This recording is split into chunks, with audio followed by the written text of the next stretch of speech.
রাত তখন ১২টা। পুরো পাড়া ঘুমিয়ে গেছে, কিন্তু একটা ঘরে এখনো আলো জ্বলছে। একজন মা, যার চোখে ঘুম নেই, কারণ তার ছেলে প্রতিদিন রাত করে বাড়ি ফিরছে। মানুষ বলছে ছেলেটা নাকি ভুল পথে গেছে, কিন্তু সত্যিটা পুরোপুরি অন্যরকম ছিল।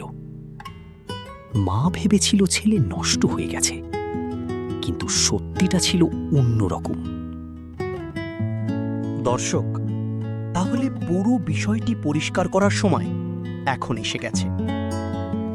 রাত তখন ১২টা।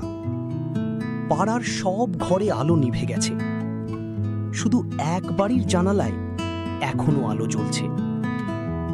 একজন মা, হাতে তসবিহ, ঠোঁটে দোয়া, কিন্তু চোখে ঘুম নেই। তার ছেলে ৩ মাস ধরে প্রতিদিন রাত করে বাড়ি ফেরে। না কোনো পড়াশোনার খবর, না কোনো বন্ধু বান্ধব, না কোনো ব্যাখ্যা। জিজ্ঞেস করলে একটাই উত্তর, কিছু না মা, কাজ আছে। মানুষ কথা বলতে শুরু করল।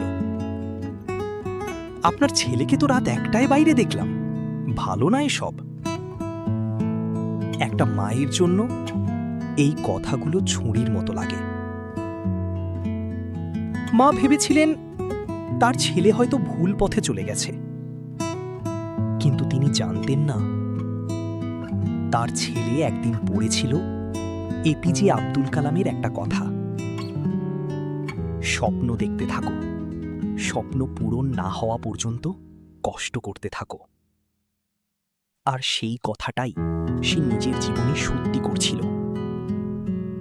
সেই রাতে ছেলে বাড়ি ফিরল ১২:৩০টায়। মা দরজা খুললেন, কিছু বললেন না, শুধু তাকিয়ে রইলেন। ছেলে চুপচাপ ব্যাগ রাখল, একটা খাম বের করে মায়ের হাতে দিল। ভেতরে ১৫,০০০ টাকা। মা কাঁপা গলায় বললেন, এটা কি? ছেলে মাথা নিচু করে বলল, মা, বাবার চিকিৎসার ঋণের প্রথম কিস্তি। আমি রাতে গার্মেন্টসে কাজ করি, দিনে পড়ি।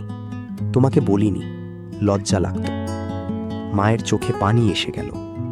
যাকে তিনি সন্দেহ করেছিলেন, সেই নীরবে পরিবারের জন্য লড়াই করছিল। নেলসন ম্যান্ডেলা একবার বলেছিলেন, যে নীরবে কষ্ট করে সেই একদিন সবচেয়ে উঁচুতে পৌঁছায়। মা ছেলেকে জড়িয়ে ধরলেন। আমাকে মাফ করিস বাবা, আমি তোকে চিনতে পারিনি। ছেলে হেসে বলল, তুমি মা, তোমার সন্দেহ করার অধিকার আছে, আমি প্রমাণ দিতে পারিনি। সেই রাতের পর সবকিছু বদলে গেল। ছেলে আরো পরিশ্রম করল, ক্লান্ত শরীর, কিন্তু থামেনি, কারণ তার একটাই স্বপ্ন, একদিন মা যেন বলতে পারে, আমার ছেলে মানুষ হয়েছে। রবীন্দ্রনাথ ঠাকুর বলেছিলেন, ক্লান্ত হলে থামো না, বিশ্রাম নাও, তারপর আবার হাঁটো। ৬ মাস পর ঋণ শোধ। বাবার চিকিৎসা চলছে। ছেলে নিজের ছোট ব্যবসা শুরু করেছে।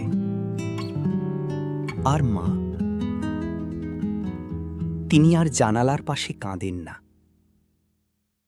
তিনি শুধু দোয়া করেন, আল্লাহ, আমার ছেলেকে এমনই রেখো। ইমাম আল শাফিঈর একটা কথা মনে রাখো, অন্ধকার যত গভীর হয়, ভোর তত কাছে আসে। শেষ কথা, তুমি যদি আজ ক্লান্ত হও, তুমি যদি একা লড়াই করো, আর কেউ যদি তোমাকে ভুল বোঝে, মনে রেখো, আল্লাহ সব দেখছেন। নীরব পরিশ্রম কখনো হারায় না। তোমার গল্প এখনো শেষ হয়নি। হাল ছেড়ো না, আল্লাহ কাউকে বেকার কষ্ট দেন না। রাতের পরিশ্রম তার কাছে লেখা আছে। দর্শক, গল্পের মধ্যে থেকে যদি কোনো কথা আপনার ভালো বা খারাপ লাগে তাহলে আমাকে জানাবেন, সংশোধন করার চেষ্টা করব। এরকম আরও ভিডিওর জন্য চ্যানেলটি সাবস্ক্রাইব করুন, কারণ এই চ্যানেলে সেই মানুষগুলোর গল্প বলা হয় যারা নীরবে জিতে যায়।